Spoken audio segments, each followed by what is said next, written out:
النهاردة أنا مبسوطة ومتفائلة جدا. يعني بعد وقت طويل قوي، حوالي 9 شهور ما كنتش مبسوطة خالص.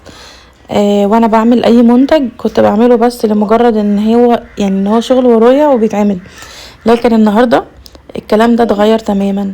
انا النهاردة مبسوطة جدا جدا جدا، لان اولا رحت امبارح اشتريت ورد بلدي، وقلت قلت هشتري بقى، ودخلت المحل. ان انا اصلا يعني المحل ده عارفيني هناك، ان انا بروح دايما من سنين طويله بشتري من هناك ورد على طول، ورد ابيض واحمر. واوقات كنت بشتري ورود شكلها مختلف للصابون وللتصنيع وللحاجات دي. انا بحب الوصفات الطبيعيه جدا، وبحب اشتغلها اللي هو مش شغل ورايا، بحب اشتغلها ان انا عايزه اعمل وصفه جديده حتى لو خلصت وعايزه اعمل منها تاني، يعني بعد يوم او 2 عادي. مش بحب اعمل اي حاجه انا عامه اصلا كعبء، يعني انا بحب اشتغل بدماغ بمزاج. فالموضوع كان هناك في الشغل مختلف بقى، ان انا ده بيكلمني وده بيكلمني، والناس اللي شغاله معايا بتتكلم، بيتكلموا مع بعض تليفونات بقى، ناس داخله ناس خارجه.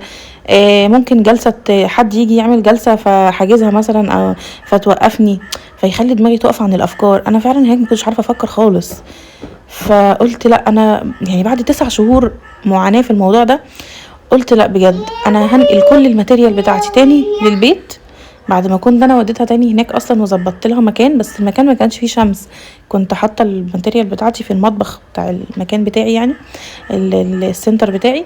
ف لا، الموضوع مش نافع، مفيش شمس. انا بحب الروايح الجميله في المكان، البخور والحاجات دي، فالمكان هيتكتم. كل المكان محطوط فيه كل حاجة، اللي هو العبوات التغليف، الماتيريال بستخدمها، الزيوت، كل حاجة كل حاجة، حتى الحاجات اللي بنغلف بيها في الاخر، وادوات التصوير. فانا مبسوطه جدا ان انا رجعت عملت الحاجه في البيت، ونقلت الماتيريال للبيت، رحت اشتريت الورد، وظبطت لوكيشن التصوير تاني، وظبطت المكان اللي بشتغل فيه تاني، كوفي كورنر بتاعي. مستنيه بس ان انا اشتري كرسي اعرف اقعد عليه واشتغل في الكوفي كورنر. طبعا انا عامله شباك اصلا كبير في المكان ده بيدخل شمس. والله كان نفسي الشباك ده يكبر عن كده يعني، بس ايه، ان شاء الله نعمل شويه تعديلات قدام. يا رب تكونوا مبسوطين بالفيديو، ودي زبده الورد اللي انا عملتها، يا رب تعجبكم.